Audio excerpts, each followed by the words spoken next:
Salut, c'est Jonathan. Bienvenue au podcast Ma Semaine Star Wars.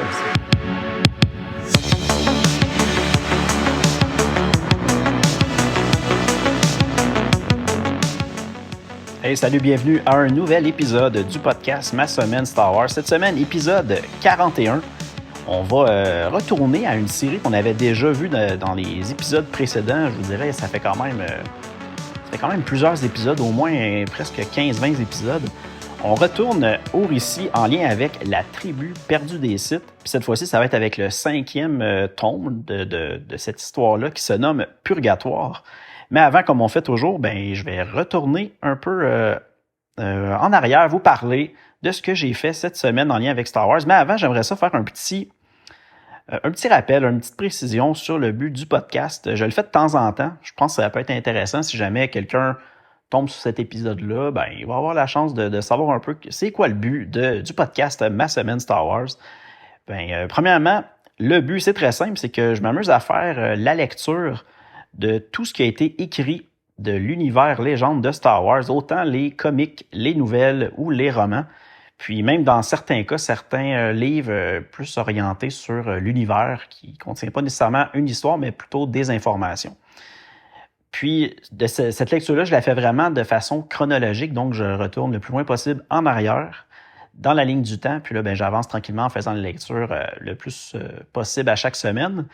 Mais évidemment, depuis que le podcast est commencé, depuis l'épisode, je vous dirais, 3, quand on a commencé à faire les lectures, ça allait bien parce que c'était souvent des nouvelles ou des comics, donc une semaine, c'était suffisant. J'avais le temps de faire la lecture, de revenir un peu sur ce que j'avais lu pour être capable de préparer un épisode, puis vous le partager.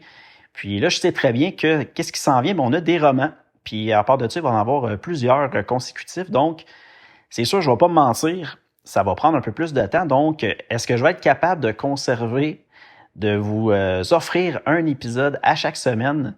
Je vous dirais que probablement qu'on risque d'avoir à certains moments des semaines où il n'y aura pas d'épisode, puis là, on va peut-être avoir une attente de 1 ou 2 semaines avant le prochain. Mais je me suis toujours dit que je faisais ce podcast-là pour le fun, pour m'amuser. Puis je ne veux pas non plus me mettre de pression, surtout que, comme bien du monde, j'ai une vie de famille, j'ai des enfants, j'ai un travail. Puis Star Wars, j'adore ça. C'est vraiment une passion, un hobby. Donc, je veux que ça reste le fun. Puis c'est pour ça que je ne me mettrai pas de pression nécessairement à vous donner un épisode à chaque vendredi matin. Donc, ça se peut qu'éventuellement, dans les prochaines semaines, des fois, on ait une semaine console. Mais si je suis capable, je vais vous le mentionner de toute façon la semaine qui précède, vous disant, attendez pas pour le prochain épisode, il va arriver juste dans 2 semaines. Mais quand même, je pense que ça va être quand même très intéressant. Puis, ça va garder le plaisir là-dedans. J'ai pas le goût de mettre cette pression-là. Puis, présentement, j'ai du fun, c'est bien. Puis, de toute façon, quand on va retomber des fois dans des lectures qui se font plus rapides, si jamais j'ai plusieurs nouvelles qui suivent ou des comics, on va retomber à ce moment-là à chaque semaine sans problème. Puis, je pense qu'on va y aller de cette façon-là. Ça va être la formule de l'émission. Je ne renommerai pas le titre pour mes semaines Star Wars ou ma semaine Star Wars. C'est pas grave. C'est comme c'est juste un titre, puis c'est un peu le concept. Puis quand je ferai un épisode aux 2 semaines, je vais tout simplement vous faire un retour sur mes 2 dernières semaines d'un coup. Donc, on va avoir un peu plus d'informations à ce moment-là. Donc, c'est ça un peu la petite information que je voulais vous transmettre aujourd'hui. Puis pour les nouveaux, bienvenue. J'espère que c'est quelque chose qui vous intéresse. Donc, restez avec nous. Puis si jamais vous aimez le concept, puis l'idée, laissez un petit pouce sur les diverses plateformes pour permettre de faire connaître encore plus l'émission. Puis évidemment, là, on est rendu à l'épisode 41, donc on a 40 autres épisodes en arrière avec du contenu. Donc, je vous invite à aller écouter ça. Sinon, j'arrête de parler, là, c'est suffisant. Là. Je sais que j'ai déjà pris pas mal de temps pour ça. Évidemment, la dernière semaine, ce que j'ai fait, j'ai un peu avancé dans mes lectures pour l'émission, évidemment. Puis aussi, j'ai reçu un nouveau livre cette semaine. C'est un tout petit livre pour les enfants qui se nomme Star Wars Young Jedi Adventure Jedi Training, qui est un livre cartonné pour enfants. Mais c'est pas vrai. La couverture, elle est en carton, évidemment, comme la plupart des livres. Mais les pages à l'intérieur, c'est des pages souples. Donc, quand même fragile. Mais c'est un très beau livre en lien avec la nouvelle série sur Disney+, Star Wars Young Jedi Adventure. Puis, selon moi, ce que je croyais quand me suis commandé ce livre-là, pour être honnête, il n'y avait pas beaucoup d'informations. Je ne savais pas qu'est-ce que j'allais retrouver à l'intérieur du livre. Puis ce que j'ai compris en le recevant, c'est que finalement, ça serait peut-être un résumé pour les tout-petits de certaines aventures qui se sont déjà produites dans l'émission. Donc, c'est sûr que c'est pas du contenu inédit, mais ça me dérangeait pas parce que je trouvais que le livre il était très joli. Puis pour mes filles, je me dis que si un jour ils développent un intérêt pour Star Wars en vieillissant, ben ça pourrait être un livre qu'on pourrait s'amuser à lire ensemble, du moins regarder les images parce qu'ils sont très, très jolis. Donc, je me suis procuré ce petit livre-là, puis éventuellement, je vous en reparlerai quand je l'aurai lu. Puis sinon, si vous êtes curieux à voir à quoi il ressemble, mais je vais évidemment partager, ça devrait déjà être disponible maintenant parce que normalement, je publie ces choses-là en même temps que l'émission. Donc, si vous allez sur YouTube, sur ma chaîne Ma Semaine Star Wars, vous devriez retrouver des courtes vidéos, des shorts. Puis là, vous allez voir que je vais en avoir publié une en lien avec ce livre-là. Donc, vous allez pouvoir le voir à quoi ça ressemble, ce petit livre-là. Donc, c'est tout simplement ça pour cette semaine. Puis là, maintenant, on va y aller avec notre contenu principal, La tribu perdue des Sith, le 5e tome, Purgatoire. Avant de commencer notre résumé, j'aimerais vous rappeler qu'à partir de ce moment, je vais spoiler et divulgacher. Donc, si vous préférez ne pas l'être, je vous invite à prendre une pause, aller lire notre sujet de la semaine et revenir ensuite. Sinon, vous êtes avertis et on commence ça tout de suite.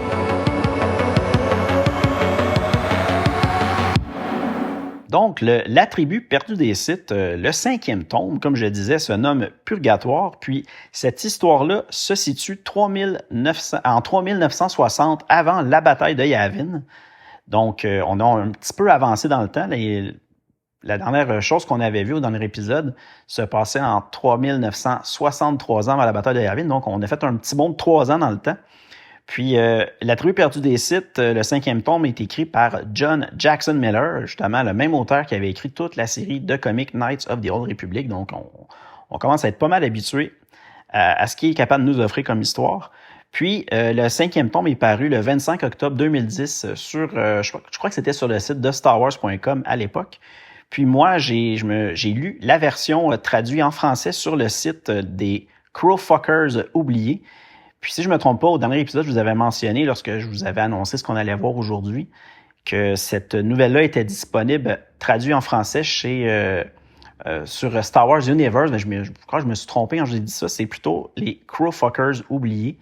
Donc, je vous invite à aller voir là. Il y en a plein d'autres histoires de traduits en français. C'est vraiment intéressant comme site, puis ils font vraiment du beau travail. Donc, je vous invite à aller voir ça pour trouver cette histoire-là. Donc, Purgatoire commence, évidemment, là, on a fait un énorme saut dans le temps en lien avec la tribu perdue des Sith, parce que la dernière fois, on était, je crois, avant tout ce qui s'est passé de Knights of the Old Republic, puis je ne sais plus exactement à quel moment ça se passait. Je crois que c'était comme au début des Tales of the Jedi, peut-être The Golden Age of the Sith. Donc, on s'entend que ça fait longtemps. Puis là, ça veut dire qu'on a fait un saut de 1000 ans depuis la dernière fois qu'on a lu La tribu perdue des Sith, le 4e tome. Donc, là, on va avoir des nouveaux personnages, puis on va voir un peu où ce que la tribu est rendue maintenant sur cette planète-là. Donc, comme je le disais, ça se passe un millénaire après le grand règne du seigneur Corsine.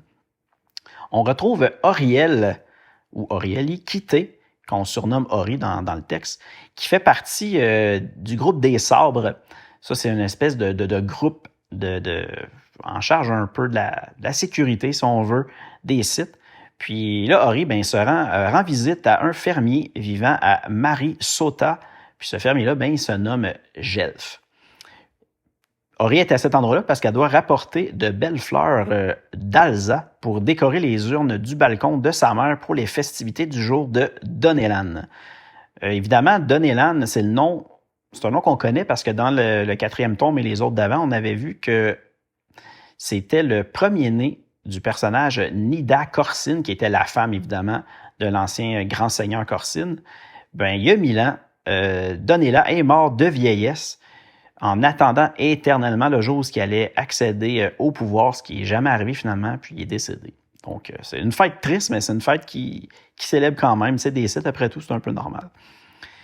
Comme Donella était le fils unique de Nida Corsine, à sa mort, Nida a décidé d'instituer la succession fondée sur le mérite. Donc, au lieu d'être les enfants, des enfants, des enfants. Vu qu'elle n'avait pas de descendants, évidemment, ce que maintenant elle a décidé de mettre en place, c'est que ça allait tout simplement être le meilleur des Sith qui allait pouvoir prendre le pouvoir. Donc, c'était pour ça que ça s'appelle la succession fondée sur le mérite. Si on revient à Gelf, le fermier, ben Gelf possède supposément les meilleures plantes. C'est pour cette raison-là qu'Ori a décidé de se déplacer aussi loin à sa ferme pour s'en procurer. Puis Gelf, ben, ce personnage-là, si on veut, fait partie de la classe d'esclaves humains développée après la fin de la lignée corsine. Ce sont finalement des descendants du vaisseau Lomen, mais qui sont non réceptifs à la force. Donc, ils ne font pas réellement partie de la tribu des Sith.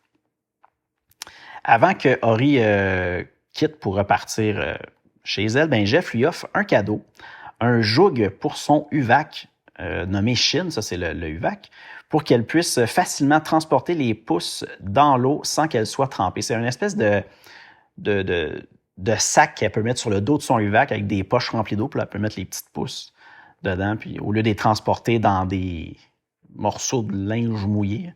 Bref, il expliquait tout ça, là, je vous le dis vite comme ça. Est-ce que c'est vraiment pertinent? Peut-être pas tant que ça, finalement, mais je voulais quand même vous le mentionner.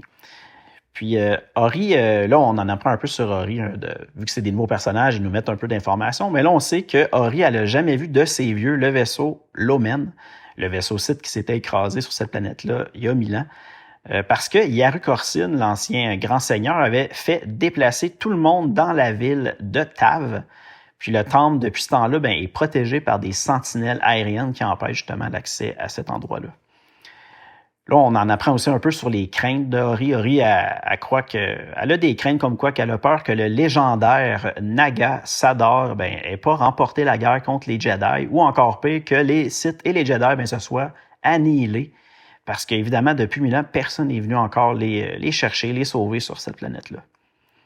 Puis là, en plus de ça, on sait que les connaissances concernant le fonctionnement de l'Omen ont été effacées, puis qu'il y avait seulement le grand seigneur. Il y a seulement le grand seigneur actuel qui pourrait permettre d'annuler l'interdiction de Corsine, de permettre de diriger à nouveau le regard de la tribu vers le ciel, parce que on se rappellera que Corsine avait essayé de tout faire pour dissuader son peuple de ne pas tenter de quitter cette planète-là, finalement, parce qu'il voulait créer, j'imagine, son empire à cet endroit-là.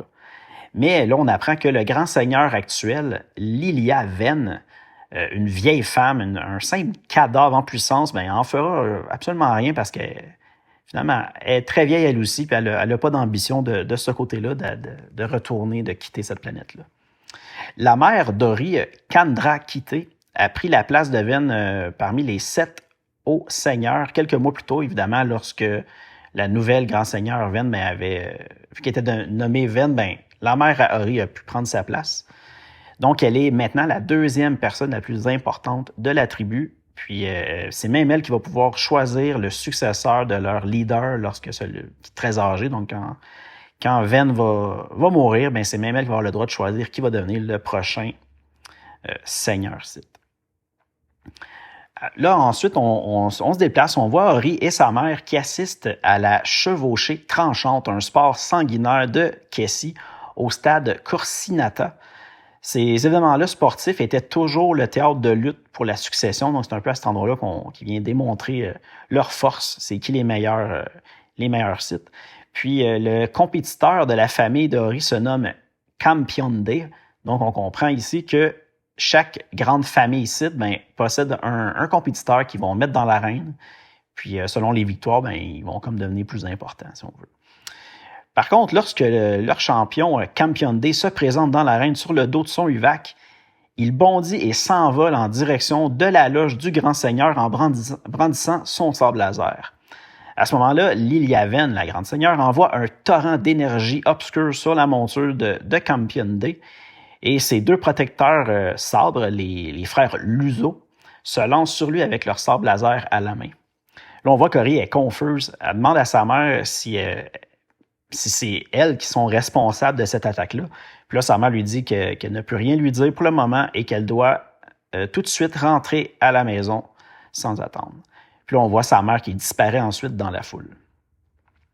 Arrivé à la demeure de sa mère, Ori voit un cortège d'ouvriers Keshiri en train de brûler tous leurs biens du manoir. Le concierge de sa mère lui dit que c'est le grand seigneur qui leur a ordonné de faire ça 2 heures avant. Puis là, on comprend que 2 heures avant, c'était le moment justement où ce avait eu lieu l'attaque au stade. Donc, elle aperçoit en même temps les 2 frères Luso qui sont à l'entrée de sa demeure. Puis là, elle se rappelle qu'au stade, tout le monde s'entendait sur une chose, c'est que la famille quittée, c'est elle qui avait fait entrer le stade dans l'assassin, donc plutôt l'assassin dans le stade, excusez-moi. Donc, on comprend finalement qu'ils sont un peu dans le trouble, puis que là, tout le monde pense que c'est elle qui a organisé l'attaque pour tuer le grand seigneur. Là, au moment de quitter le concierge, on voit que le concierge l'appelle par son prénom, Ori. Puis là, elle sursaute, évidemment. Normalement, les esclaves, les autres, le sous-peuple, si on veut, n'a pas le droit du tout d'appeler les grands seigneurs citent par leur prénom. Puis là, on comprend finalement à ce moment-là que Ori est devenu à son tour un esclave. Puis là, Ori, évidemment, se dépêche et décide de retourner voir Jelf. Puis là, elle lui dit comme quoi qu'elle a été bannie de Tave, puis qu'elle est maintenant, comme je disais, une esclave. Ensuite, Ori reste réfugiée chez Jelf pendant au moins 2 jours. Elle lui explique tout ce qui s'est passé à Tave, les sources, puis là, même qu'elle apprend que, selon ses sources à elle, Ori, elle affirme que sa mère est toujours en vie, mais entre les mains du grand seigneur Ven. Lorsque Ori avait appris qu'elle était condamnée à l'esclavage, elle a rejoint son Uvak, Shin, pour se rendre au seul endroit où elle se croyait en sécurité, c'est-à-dire chez Jelf, le fermier. Puis là, comme Jelf et Ori sont tous les deux maintenant esclaves, ils n'ont pas le droit d'avoir un Uvak. Puis c'est pour cette raison-là que Ori réussit à convaincre Jelf de cacher son Uvak, Shin, dans la bâtisse où il entrepose le fumier. Puis là, on voit que Ori, elle veut retrouver son nom et son statut, puis pour faire ça, elle doit retrouver celui qui a organisé ce coup monté. Puis en plus, elle doit absolument retourner là-bas pour trouver ces réponses-là. On voit que Jelf lui dit de ne pas faire ça parce qu'il soupçonne que le grand seigneur il doit être derrière tout ça. Puis elle veut sûrement faire un exemple en réduisant un haut seigneur et sa famille en esclaves, pour ainsi dissuader les autres familles de tenter de prendre sa place, comme ils viennent tout juste de le faire. Puis là, évidemment, comme ce que Jelf dit fait beaucoup de sens, Ori décide de rester caché un peu plus longtemps chez lui. Là, après 9 jours ensemble, Jelf commence à développer, à ressentir une attirance envers Ori. Puis les barrières qu'il y avait entre les deux sont tombées parce que Jelf croit que la colère que ressent Ori depuis qu'elle a tout perdu, finalement, ça semble très normal. Puis sûrement que même lui, s'il était dans cette situation-là, il aurait sûrement ressenti la même colère qu'elle. Là, Jelf doit s'absenter de la ferme pour aller faire des choses de son côté. Puis là, Ori se retrouve toute seule. Puis là, c'est là qu'on comprend un peu que pour Ori, Jelf est devenu un peu comme son remède. Il a réussi à faire disparaître tout le chagrin qu'elle ressentait avec ce qui est arrivé. Puis elle a même beaucoup de difficultés à vivre sans lui maintenant. Puis là, comme il est parti, elle se sent seule, puis vu qu'il n'y a plus personne avec elle, puis elle décide d'aller voir son Uvak pour aller chercher un peu de réconfort. Mais à ce moment-là, elle ressent soudainement quelque chose dans la force. Puis elle se dépêche d'aller... finalement, elle se dépêche et elle court pour retourner à la grange. Puis c'est à ce moment-là qu'elle découvre son Uvak, Shin, mort au sol. Puis au même moment, elle entend la voix des frères Luso, donc là, elle se précipite à l'extérieur. Puis on comprend que comme les sabres sont chargés de maintenir l'ordre et que les esclaves n'ont pas le droit d'avoir un Uvak, c'est eux qui ont décidé de tuer le Uvak qu'ils ont trouvé dans la grange. Puis là, même que les frères Luso montrent à Ori 2 parchemins portant la marque de sa mère. Puis dans ces parchemins-là, c'est écrit que sa mère elle a conspiré pour tuer le grand seigneur. Puis là, Ori voit qu'elle semble avoir signé ces documents-là sous la torture, évidemment, on ne sera pas surpris. Puis là, elle jure aussi, même que, là je dis elle, mais c'est plutôt la mère de Ori, jure aussi fidélité au grand seigneur Ven, qui la garde en vie pour en faire son esclave personnel. Puis là, les deux frères Luso, pour en rajouter, ben, ils vont probablement prendre la place de sa mère comme haut seigneur. Et évidemment, eux autres ont réussi à prendre plus de pouvoir en faisant tomber la mère de Ori. Puis là, comme Ori est maintenant une esclave, ben, ils veulent aussi récupérer son sabre laser parce qu'elle n'a pas le droit d'en avoir en étant esclave. Puis pour l'obliger, ils menacent d'envoyer les sabres raser la ferme du fermier, Jelf, évidemment. Puis là, avant de partir, les frères Luso lui lancent un objet, une offrande, de la part du grand seigneur pour qu'elle puisse débuter sa nouvelle carrière. Puis cet objet-là, ben, c'est une pelle faite à partir d'un débris du vaisseau Lomen. Là, évidemment, Ori est en colère extrême. Donc là, elle décide d'utiliser la pelle pour frapper tout ce qui bouge dans la grange. Tu vois, vraiment, elle se défoule, elle frappe tout ce qu'il y a, tous les objets, tous les murs, peu importe. Puis, à un moment donné, sa lame frappe quelque chose sous le tas de fumier. Puis, elle découvre quelque chose de grande envergure sous une toile en tissu, quelque chose de métallique. Puis là, ben, elle décide de creuser pour voir c'est quoi. De son côté, Jelf trouve finalement ce qu'il était venu chercher, dissimulé sous d'épaisses fougères. Puis là, il s'arrête parce qu'il ressent à son tour quelque chose, comme quoi qu'il se passe quelque chose ailleurs. Donc, il se dépêche à courir et retourner à son embarcation. Là, si on revient à Ori, ben Ori a découvert quelque chose, évidemment, sous cette bâche-là. Puis cette chose-là, ben c'est un énorme objet avec quelque chose d'écrit dessus, puis c'est écrit « Chasseur tactique classe Orec Republic Fleet Systems modèle X4A série 35-C ». Évidemment, c'est un vaisseau, le vaisseau possiblement de Jelf. Ori voit là une chance de pouvoir revenir, donc quitter cette planète-là. Ou plutôt revenir même en force avec les autres sites. Puis là, on voit un peu Jelf. On commence à en apprendre un peu sur lui. C'est qui finalement, Jelf? Ben, son nom, c'est Jelf Marian. Puis là, il craint il a craint toute sa vie au retour des sites, Jelf. Il est même allé trop loin à un certain moment, puis il a été exclu de l'ordre Jedi. Donc, Jelf, c'était un Jedi avant de se retrouver sur cette planète-là.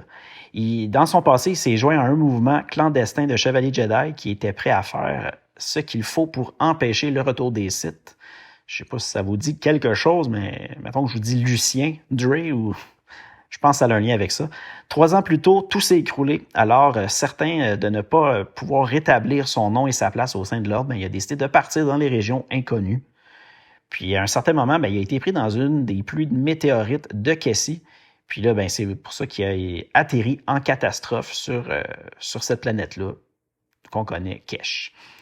Donc, Jelf, ben, c'était un Jedi, puis en plus, il devait sûrement faire partie des Jedi un peu spécial, prêts à combattre pour... Là, peut-être que je me trompe, c'est là que je suis pas certain. Comme il était prêt à faire tout ce qu'il faut pour empêcher le retour des Sith, selon moi, il était avec Lucien. Là. J'ai comme tout d'un coup, subitement, un doute. Si jamais vous le savez, est-ce que c'est vraiment le groupe avec Lucien ou avec les Jedi qui étaient prêts à combattre contre les Mandaloriens? Là, je suis vraiment plus sûr, mais selon moi, ça serait plus logique que ça soit avec les Lucien Dre, parce que c'est ce groupe-là qui s'est comme tout écroulé dans les Knights of the Republic à un certain moment. Donc, ça ferait du sens qu'il était avec eux. Moi, je pense que c'est ça. Là, mais en tout cas, si je me trompe, faites-moi signe, écrivez-moi un petit courriel ou quelque chose comme ça, juste pour me le dire. Moi, c'est sûr, de mon côté, je vais aller voir. Là, je suis plus certain, là, tout d'un coup. Donc, évidemment, là, il retourne à la ferme, puis là, il voit Ori au pied du chasseur stellaire endommagé. Là, on voit à ce moment-là, ben, il vit son pire cauchemar, parce qu'il est un Jedi tout seul sur une planète remplie de Sith. Puis là, ben, il sait qu'il doit absolument tout faire pour arrêter Ori. Évidemment, c'est comme ça que se termine ce premier numéro-là. Ben, pas ce premier numéro-là, cette première partie d'histoire-là, parce que la semaine prochaine, on va voir la suite. Donc, ça va être un rendez-vous. Mais sinon, si je reviens un peu sur ce qu'on vient de parler, ben, je vous dirais que j'ai vraiment apprécié justement la finale de cette de ce tome 5-là, avec la révélation que le simple fermier, Gelf est en fait un Jedi qui s'est aussi écrasé sur Kesh, puis que là, il se cache depuis ce temps-là, à cet endroit-là. Donc, c'était quand même une belle petite révélation. C'est quand même très, très intéressant. J'ai hâte de voir la suite, là. Fait que, ce moment-là était quand même très intéressant à découvrir. Je vous dirais que j'étais bien content de retrouver la tribu perdue des Sith. Puis c'est sûr que c'est spécial parce que là, on fait un bond de 1000 ans avant selon le tome 4 qu'on avait lu avant. Puis la première fois que j'avais lu cette série-là de la tribu perdue des Sith, je l'avais faite tout d'un bout, les 9 tomes. Puis je vous dirais que j'avais pas trop aimé mon expérience. Parce que dans ma tête, je commençais à lire ça, puis je pensais que ça allait être une histoire qui se continue à une époque, qu'on suit les mêmes personnages. Mais c'était pas le cas, évidemment, parce que on fait des sauts dans le temps. C'est un peu pour nous présenter qui est la tribu perdue des Sith, qu'on va retrouver très, très loin dans la ligne du temps légende, dans une série de romans. Je pense que ça va être la dernière série de romans en plus, fait que c'est très, très loin. C'est pas demain qu'on va en parler. Bref, tout ça pour dire que la première fois, je l'avais lu tout d'un coup, puis comme je savais pas à quoi je m'attendais, j'étais un peu déçu qu'à un certain moment, ça coupait dans le temps, on faisait un saut de 1000 ans, on oubliait les personnages passés, on passait à des nouveaux personnages. Là, on faisait ça pour peut-être 2 tomes, on faisait la même chose, on faisait un autre saut dans le temps. Fait que j'avais un peu moins aimé mon expérience, mais là, de le lire comme ça, d'avoir lu la première fois, il y a quelques semaines, les 4 premiers tomes, que là, on a arrêté là, on a continué l'histoire en lisant la suite des comics, les choses comme ça, la ligne du temps. Puis là, de retomber aujourd'hui sur ce numéro-là, puis c'est comme si on repartait à 9. Oui, on le sait qu'il y a 1000 ans qui a passé, tout ça, mais on dirait que c'est plus le fun. Puis je m'attendais à ça, donc la lecture était beaucoup plus agréable. Puis ce qui est le fun aussi, c'est qu'on voit même... ça nous permet d'apprécier des nouveaux personnages. Puis en un seul tome, je réussis déjà à m'attacher à ces personnages-là, donc c'est quand même bien fait. Puis c'est le fun aussi de voir comment que la tribu elle s'est développée depuis 1000 ans, qu'est-ce qui a changé depuis l'ère de Yaru Corsine. Donc, tout ça pour dire que j'ai quand même bien aimé ce tome 5-là. Puis, la semaine prochaine, là, on va aller au 6e, la tribu perdue des Sith, le 6e tome qui se nomme Sentinelle. Puis là, je vais vous faire un petit résumé. Je vais vous lire plutôt le résumé de cette nouvelle-là. Donc, ça va comme suit. Retenu en esclavage à cause des machinations des Sith, Ori Kitté croit avoir retrouvé son chemin vers la tribu perdue et peut-être bien plus encore. La découverte d'un second vaisseau lui donne l'opportunité de se venger des humiliations du grand seigneur subies par sa famille. En effet, elle pourrait mettre la société tout entière sans dessus-dessous, lui offrant une chance de s'échapper de cette planète carcérale. Mais Ori rencontre la résistance surprenante d'une personne. L'humble fermier dont elle s'est éprise, un homme avec un lourd secret et des plans bien à lui, il ne peut pas permettre à Ori Kitté de libérer la tribu perdue dans une galaxie qui ne se doute de rien. Mais comment peut-il arrêter la femme qu'il aime sans les détruire tous les deux? Donc, c'était le petit résumé du prochain épisode. Évidemment, j'ai très hâte parce que ça fait longtemps que je l'ai lu puis j'ai hâte de le relire.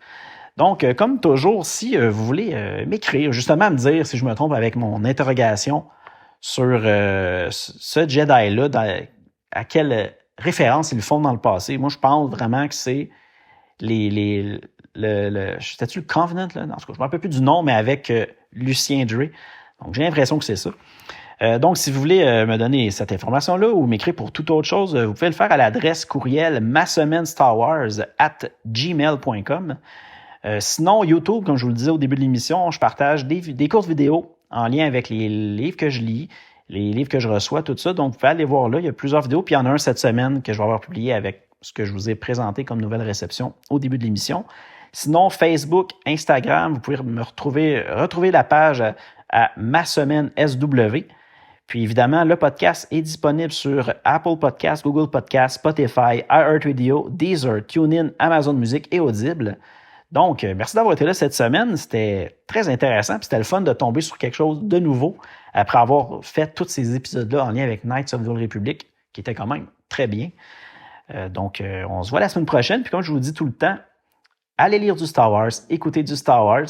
Salut!